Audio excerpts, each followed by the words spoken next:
حضرت انس بن مالک رضی اللہ عنہ فرماتے ہیں، حجاج نے ان کو بصرہ کا قاضی بنانا چاہا۔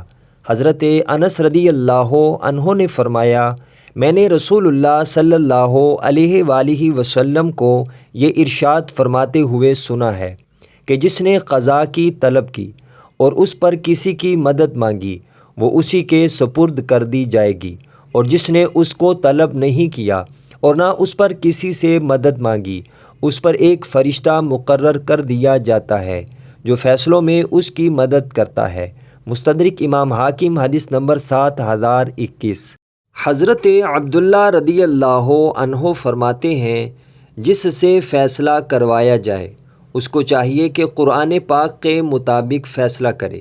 اگر قرآن کریم میں اس کا فیصلہ نہ ملے تو رسول اللہ صلی اللہ علیہ وآلہ وسلم کے کیے ہوئے فیصلوں کے مطابق فیصلہ کر دے، اور اگر رسول اللہ صلی اللہ علیہ وآلہ وسلم کے فیصلوں میں بھی اس کا حل نہ ملے تو صالحین کے اقوال کی روشنی میں فیصلہ کرے، اور اگر صالحین کے اقوال میں بھی اس کا حل نہ ملے تو اپنی رائے سے اجتہاد کرے۔ اگر صحیح طرح اجتہاد بھی نہ کر سکے تو کسی قسم کی شرم و حیا کیے بغیر اقرار کر لے کہ میں یہ فیصلہ نہیں کر سکتا۔